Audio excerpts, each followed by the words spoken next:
Halo, perkenalkan nama saya Rido Mulanda dari Universitas Asia. Saya ingin menjelaskan tentang ujian akhir semester saya di mata kuliah statistika dan probabilitas. Apa itu distribusi normal? Distribusi normal adalah salah satu jenis distribusi probabilitas yang paling penting dalam statistik dan probabilitas. Juga dikenal sebagai distribusi Gaussian. Distribusi normal memiliki ciri-ciri khusus yang seringkali digunakan dalam berbagai analisis statistik dan penelitian ilmiah. Distribusi normal ditandai oleh bentuk lonceng bell-shaped curve simetris yang berbentuk kurva yang halus. Bentuk ini menggambarkan bahwa data cenderung terkumpul di sekitar nilai rata-rata mean dan menyebar secara simetris di garis mean tersebut.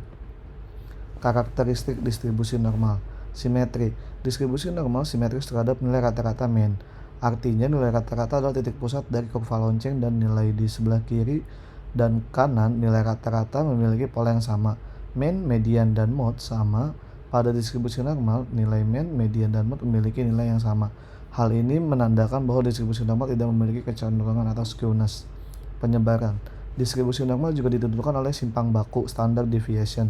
Simpang baku mengukur tingkat dispersi atau sebaran data sekitar nilai rata-rata. Semakin tinggi simpang baku, semakin besar penyebaran data dan sebaliknya. Persentase tertentu. Distribusi normal memiliki sifat khusus yang memungkinkan kita untuk menghitung persentase data yang berada di dalam selang tertentu dalam distribusi. Misalnya sekitar 60% data berada dalam satu standar deviasi dari nilai rata-rata, sekitar 50% berada dalam dua standar deviasi, dan sekitar 99,7% berada dalam tiga standar deviasi. Distribusi normal banyak digunakan dalam analisis statistik, inferensi, serta dalam menguji hipotesis dan membangun interval kepercayaan. Banyak fenomena alamiah dan sosial dapat dijelaskan menggunakan distribusi normal, sehingga menjadikannya alat analisis yang penting dalam ilmu pengetahuan. Taksiran interval. Taksiran interval adalah metode statistik yang digunakan untuk mengestimasi rentang nilai yang mungkin dari parameter populasi berdasarkan sampel data yang terbatas.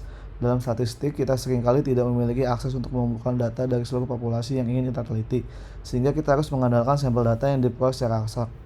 Taksiran interval membantu kita memberikan perkiraan mengenai nilai parameter populasi berdasarkan inovasi dari sampel data tersebut.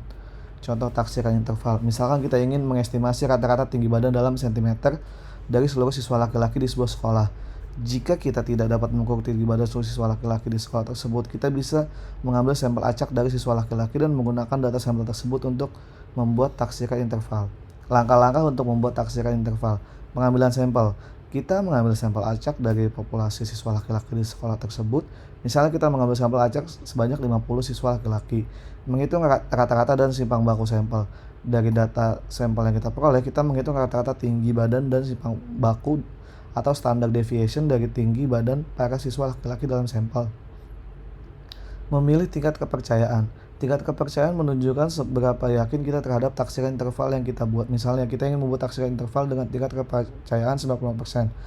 Menghitung taksiran interval dengan menggunakan rata-rata dan simpang baku sampel yang telah dihitung sebelumnya, serta dengan memperhitungkan ukuran sampel data tingkat kepercayaan, kita dapat menghitung taksiran interval. Misalnya, dengan tingkat kepercayaan 90%, taksiran interval dapat dihitung sebagai berikut. Taksiran interval sama dengan rata-rata sampel kurang lebih dari simpang baku dibagi akar dari ukuran sampel, di mana Z adalah nilai kritis yang terkait dengan tingkat kepercayaan yang dipilih. Misalnya, untuk tingkat kepercayaan 90%, Z sekitar 1,96 untuk sampel besar. Misalnya, setelah menghitung data sampel, kita menemukan bahwa rata-rata tinggi badan siswa laki-laki dalam sampel adalah 170 cm dan simpangan baku sampel adalah 5 cm. Dengan tingkat kepercayaan 90%, taksiran intervalnya dapat dihitung sebagai taksiran interval sama dengan 170 cm kurang lebih 1,96 dikali 5 cm dibagi akar dari 50 dari total jumlah siswa dari sampel tersebut.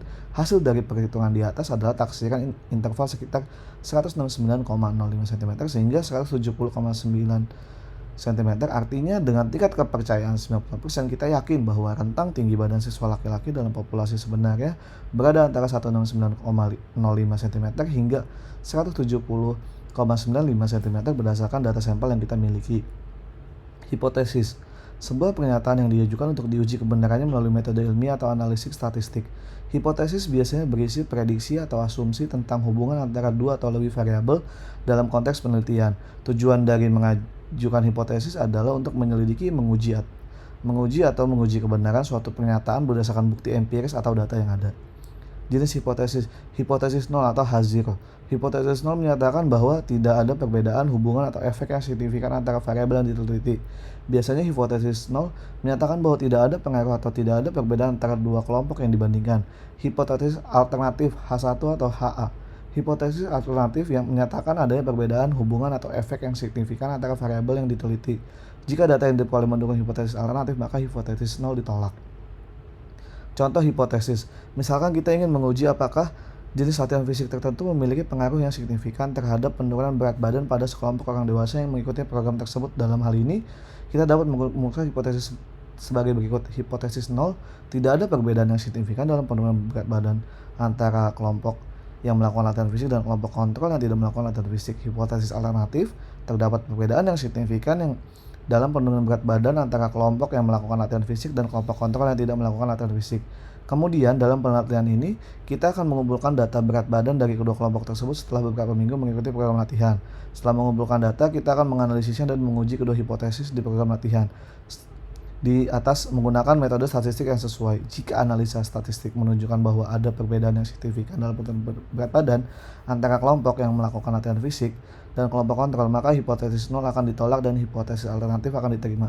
Namun jika tidak ada perbedaan yang signifikan yang ditemukan, maka hipotesis nol tetap berlaku. Demikian UAS saya kali ini. Terima kasih.